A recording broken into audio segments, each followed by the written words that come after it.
It happened again just this very morning, the morning that we record this.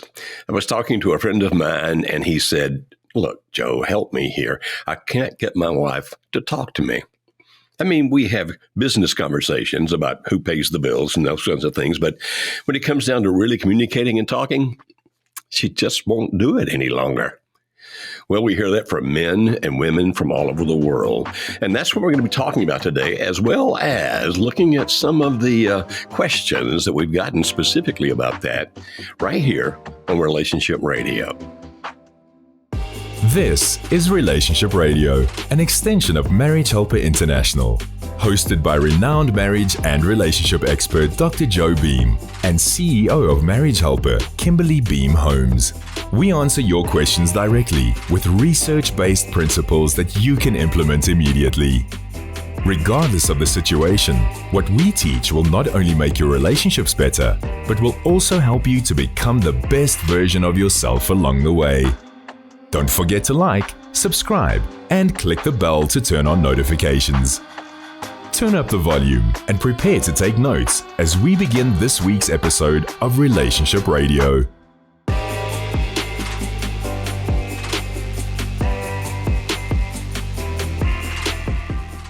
Welcome to this episode of Relationship Radio. I am Kimberly Holmes. I'm the CEO at Marriage Helper, and I am joined today by our main host, Dr. Joe Beam, also my father. Welcome, Dr. Joe, Dr. Dad. Dr. Dad. Thank you. And as soon as you finish your PhD, I guess I should call you Dr. Daughter. Is that how we're going to do this? I think it works. Today, we are talking about a really deep question, a question we get with a lot of the clients who contact us. And you were mentioning at the beginning a friend that called you. I've been texting with a friend over the weekend about this very exact same question, the same issue. How do I get my spouse to talk to me? When we look at what makes healthy relationships, when we look at these, as Dr. Gottman puts it, masters versus disasters, we know that communication is a key part in a healthy relationship, in a healthy marriage. We need to be able to talk to each other, understand each other, support each other in order to have a great relationship. So what stops people? What is one of the things that gets in the way of communication happening? What might shut down a spouse from talking to another spouse? Well, there's two key parts of this that we're going to break down and get into before we get to our questions. But the first of this is that when we do want to open up to someone, I mean, think about it. As all of the people listening, just think about the people that you want to talk to. I know for me, when I'm experiencing a problem in my life, an issue going on, something I just want to vent about, I typically turn to the people in my life that I feel like truly listen to me. And that's the first key point. We talk with those we feel truly listen. Thankfully, me and Rob, my husband, we're at a great place in our marriage where he is one of those first people that I turn to when things are happening. But I also have other people that's healthy as well, as long as it's a healthy relationship, like a parent, a sibling, a best friend that's of the same gender. I mean, all of those things can be helpful. But when it comes to our spouse, when it comes to our marriage, we talk with those we feel truly listen. And the second part is that we don't talk with those that we feel judge us or reject us. Mm-hmm. That makes sense, doesn't it, Joe? Well, it's one of those things that, as simple as that sounds, it really is explaining some deep psychological principles. But let's just keep it simple, because the simplicity helps us to understand how to do it. I have run into so many situations across the years. You know, I'm 149 years old, so I've been around for a while. I've run across so many situations over the years where particularly women will tell me, my husband just doesn't talk. He's just not a talkative guy. And yet, you know, the husband may be a guy that I've been on a fishing trip with, and he talked and talked and talked. Now, some people don't talk as much as others. My younger brother, for example, is a pretty quiet man. Well, one of our college professors referred to him as a man of few words. And yet, my brother and I have been in conversations where it goes on for an hour talking about something.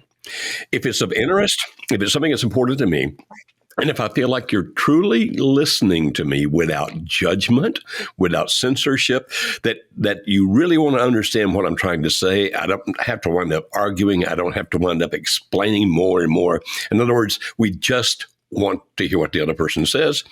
Even the most reticent person will talk. And, a couple of weeks ago on my podcast, It Starts with Attraction, Rob and I actually had a conversation about this. And it was about intellectual attraction, but here's how it ties into what we're talking about. When we are building our relationship, when you think back to the beginning of when you and your husband or you and your wife were dating, you were innately doing these things. You were working on that physical part of your attraction. But then when it came to that intellectual, the question of intellectual attraction is this a person I enjoy talking to? Do we have enough in common that we can share similar life interests and all of these things? And one of the things that can begin to break down that can later affect your communication, like what we're talking about here, is when you just stop talking about the things that aren't emotional. When you stop talking about things like, or let me say it this way, it's helpful to be able to have great emotional connection and communication when you are first able to talk about the things that aren't emotional and you feel safe in doing so. So being able to have a shared hobby, like Rob and I were talking about how we loved to go traveling, and even just the anticipation of travel was something we could connect on good days, on bad days, and it keeps a positive vibe in the relationship. That can be helpful for when bigger issues come up, when you have a fight, when you have to figure out how to work something out, when you have to learn how to compromise, when one person's mad at the other. You can at least, even if you don't realize it, there's a part of your subconscious that can go back to, I know I can trust this person in conversation because we have these other great conversations we've had. We've built trust in the conversation through other things. So don't negate the importance of just having shared hobbies, having things outside of your relationship issues that you talk about that can build a foundation for better communication going forward. But then, of course, you do have to also learn how to deal with issues that come up, the fights, the compromise. And this, Joe, was what my friend over the weekend, she said, me and my husband, we're fine. Like when we're hanging out together, it's like everything's fine.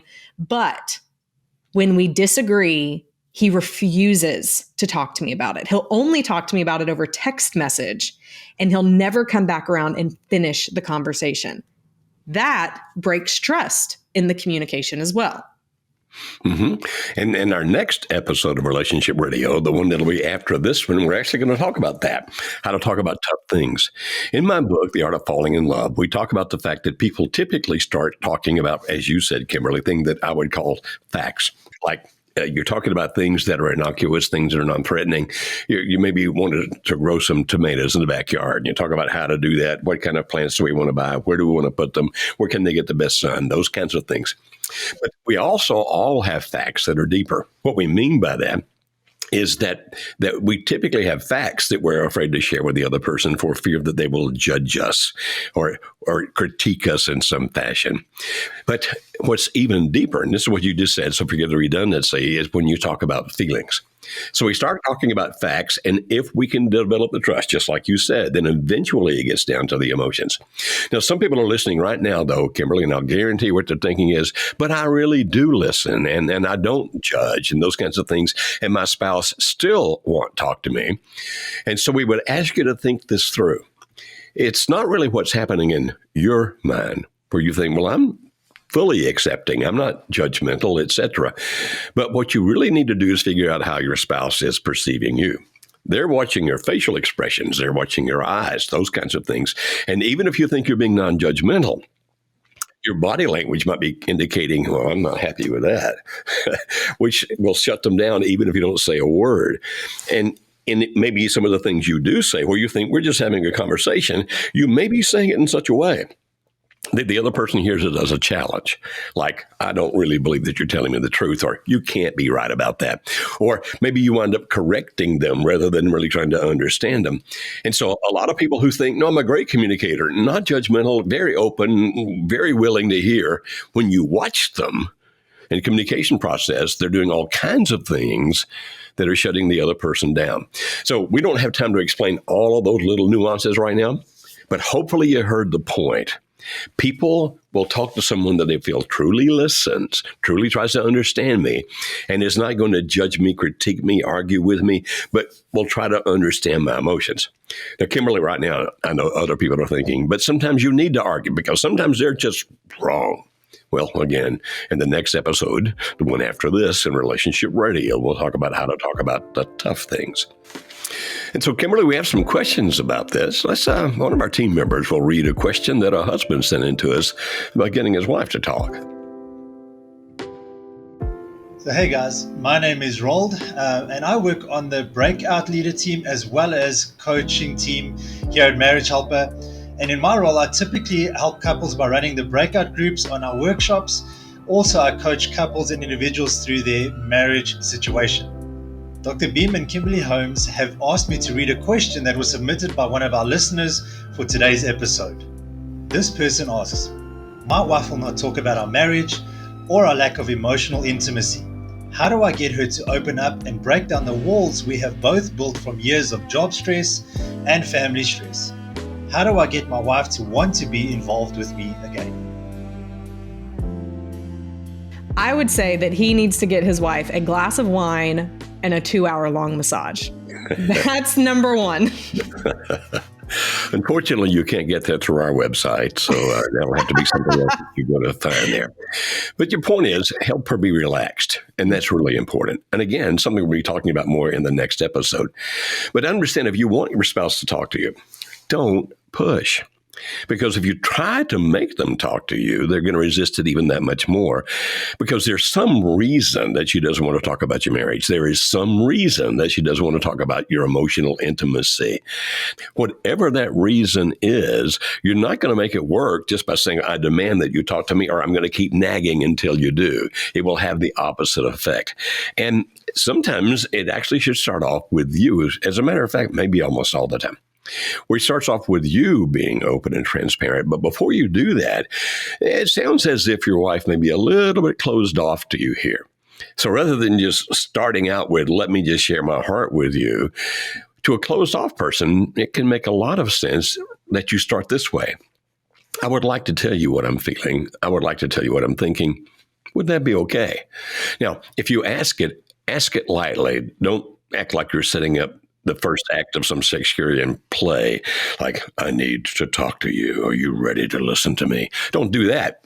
Casual. There's some things I'm feeling, some things I'm thinking about. I would like to talk about it. Is it okay if we talk about it now? And if you ask permission to do that, when you talk about what you feel, be sure you speak from what we call the I position. You see, most of the time, people want to talk about the you. And it's like, well, you're not as close to me as you used to be, and you don't do the things you used to do, and et cetera, which if anything's going to make the other person defensive, that will, because they very likely will hear it as an attack. Oh, it's my fault. I'm not as close to you as I used to be. It's all me. And so if you speak from the I position, it's like, I want to be closer to you than we are now.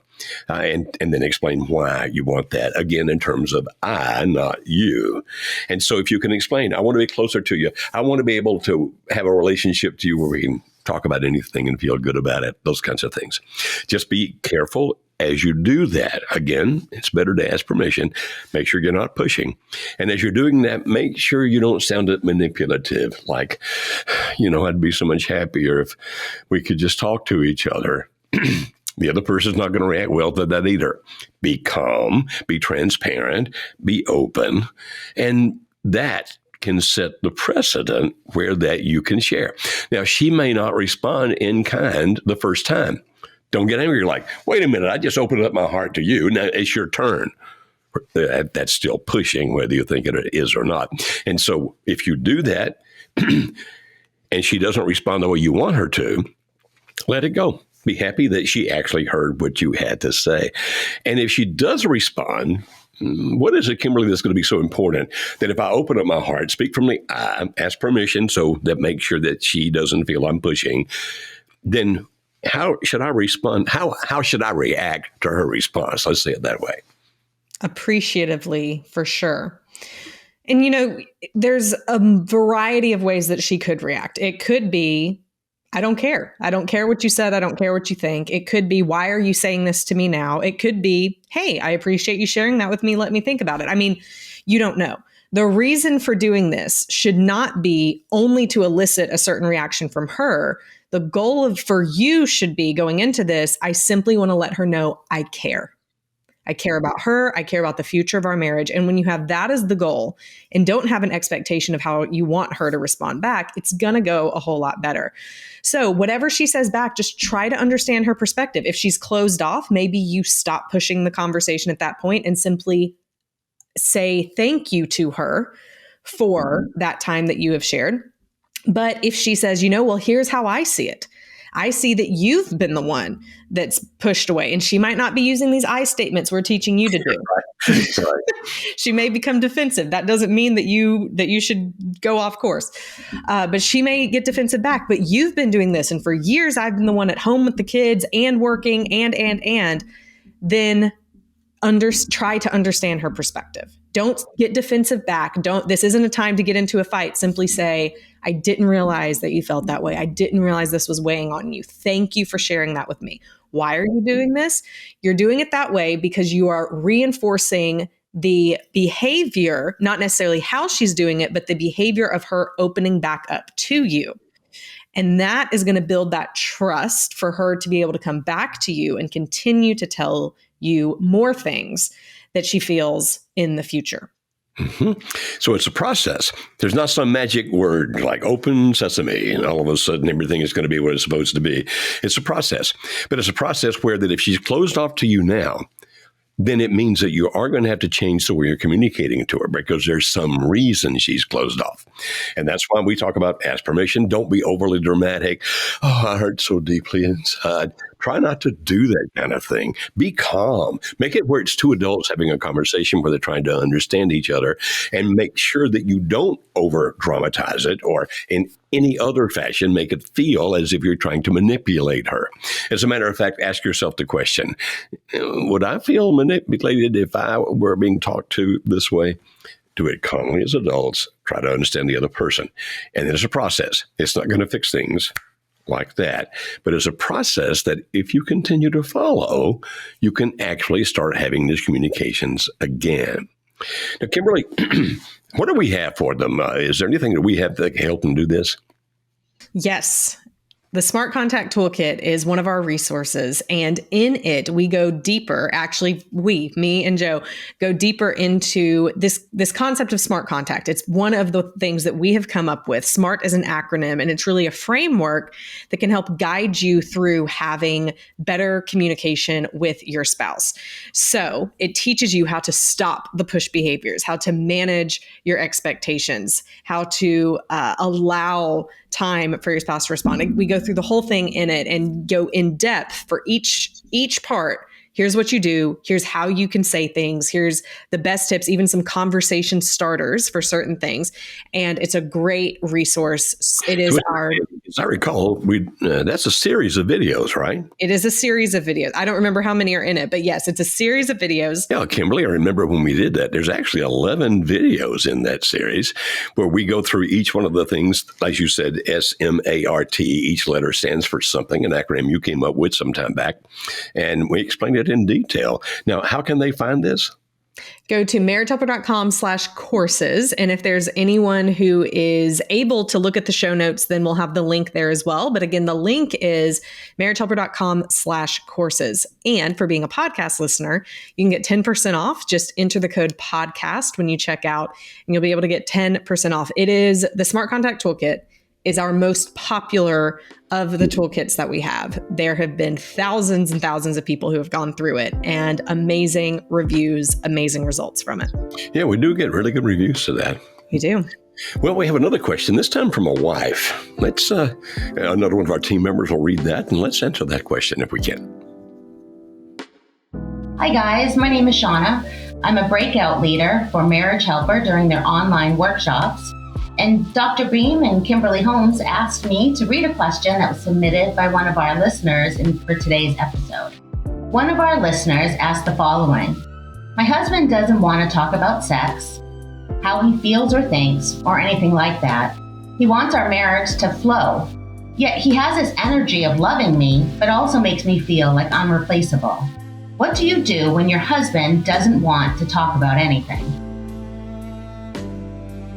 Some of the difficulty when we are answering questions that were sent in text form, and we appreciate our team member reading it for us, but we sometimes wish we could have the opportunity to ask the person a few questions. So let me tell you how I'm interpreting what she asked, and we're going to work from that framework.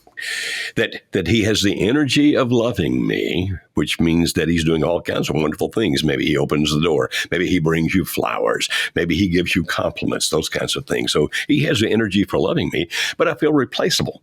I think that somehow ties back to the first part of the conversation where we don't really talk about anything.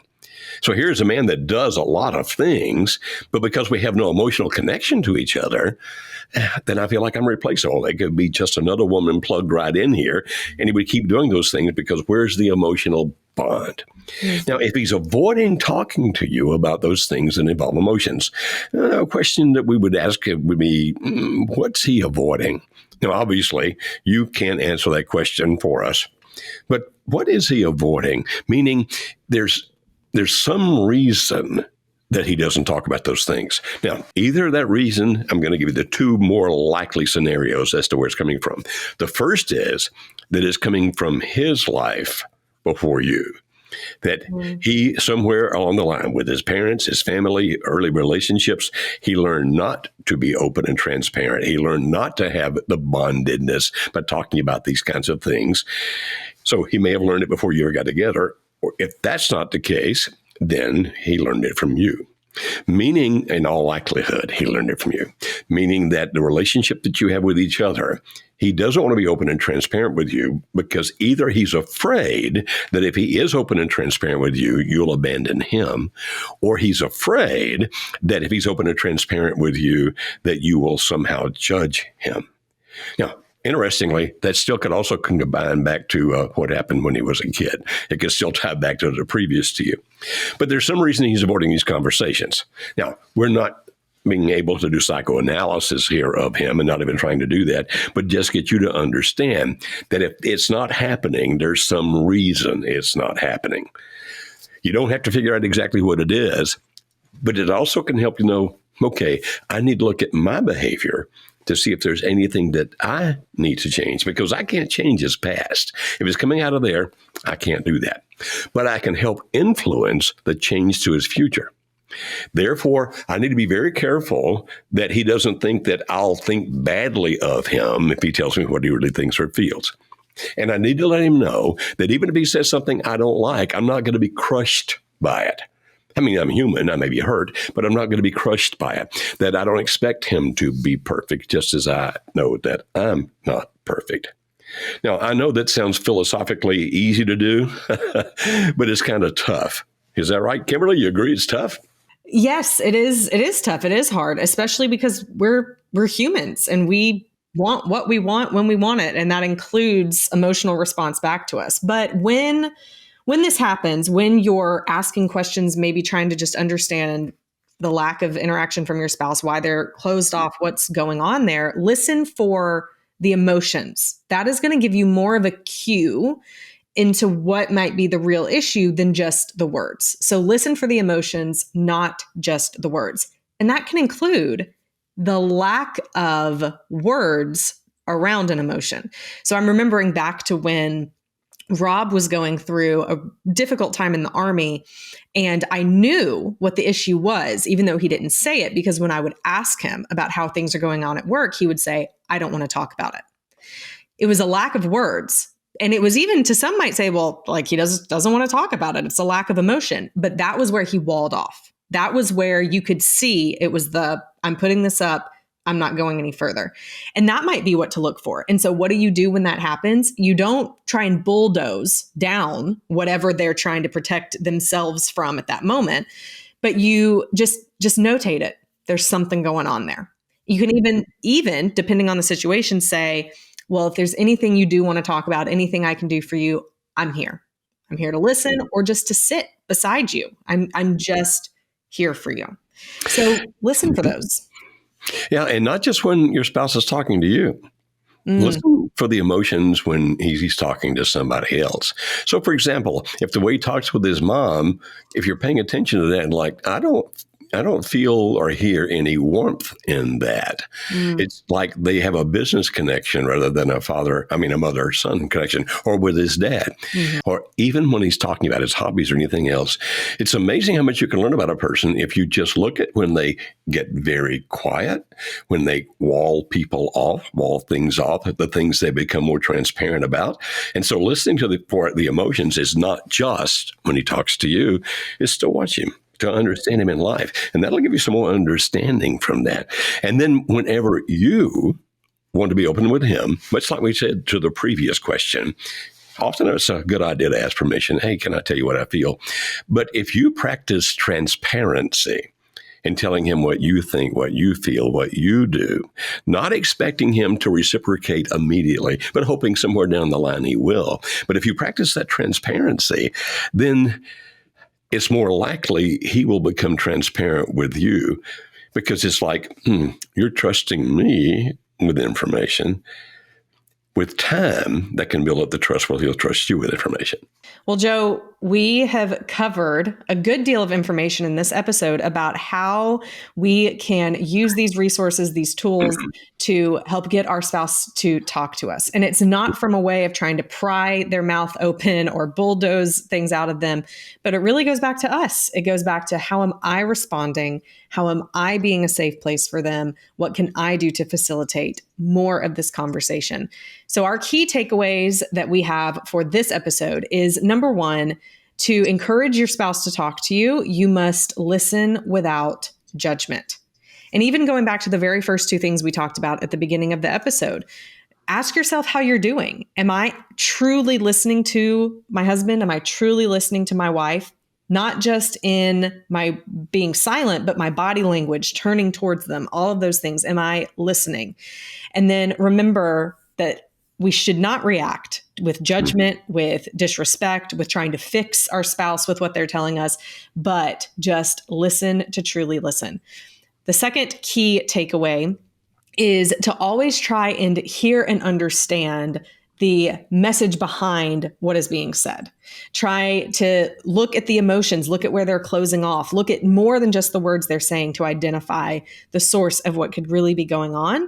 And then finally, speak from the I position, and not the I think you're such a jerk position, but the I really love you. I want our marriage to be great. I want our communication to be great.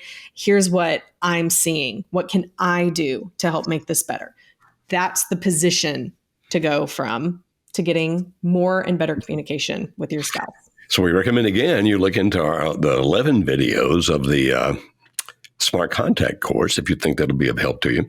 And also, when you go to our website, marriagehelper.com, you might want to find out more about our actual workshop, the 3-day intensive we do for couples, because it can really open up a lot of communication. It's kind of interesting, isn't it, Kimberly, that sometimes, and it seems to happen more often on Saturday night, that we've gone through 2 whole days, all day Friday, all day Saturday. And Saturday night, the couple comes back on Sunday telling us it's the best conversation we have had in many years. No yelling, no screaming, no fighting. We just tried to understand each other last night, and we haven't understood each other this well since, well, it seems like forever. And so sometimes coming to the workshop can help you do that. Now, you can learn how to do it without the Smart Contact Toolkit. You can learn how to do it without the workshop. No misunderstand. You don't have to have us, but the tools we have are excellent, and they can be very beneficial to you. So you can find out more about our workshop. We have our couples workshop in person, and we have an online option that is still live with real people over 3 days, a powerful experience. You can find out more by going to marriagehelper.com and click that workshops tab at the very top of the page. We would love to see you in one of our workshops. And for our next episode of Relationship Radio, we've mentioned it a couple of times. We're going to be talking about, how do you talk about the tough things? Well, we have a couple of more things to share with you before this program is over, and then Kimberly and I will see you in the next episode of Relationship Radio. This weekend at the Marriage Helper Workshop has been absolutely amazing. There are no words to describe what I've learned from this. The tools that we have to move forward are invaluable. Thanks to you guys. You're saving a 27-year relationship. Divorce was filed, and we've been separated for 2 years, and I thought there was no coming back. But Marriage Helper gave me hope, and now I can see the path that we need to take to move forward, to have a healthy, fulfilling marriage. So Marriage Helper, thank you so much. I want to say thank you to Joe and his staff as well. You know, we were separated for 2 years, and for the 2 years she worked on me to come. I didn't want to come. I let my ego get in the way, and I don't need a doctor. I don't need this. I don't need that. I'm set in my ways. But thanks to Marriage Helper, I look forward to a long, good, joyful life with my wife. Thank you, Marriage Helper. Thank you for joining us for this week's episode of Relationship Radio. Please refer to the notes in the description to learn more about any resources mentioned in this episode. Please visit our website at marriagehelper.com for more information about our online courses, marriage workshops, and coaching. If you would like immediate help for your marriage situation, then click on the link on the screen to schedule a free marriage strategy call with one of our team members. We exist to help save marriages and strengthen families. We look forward to interacting with you on the next episode of Relationship Radio.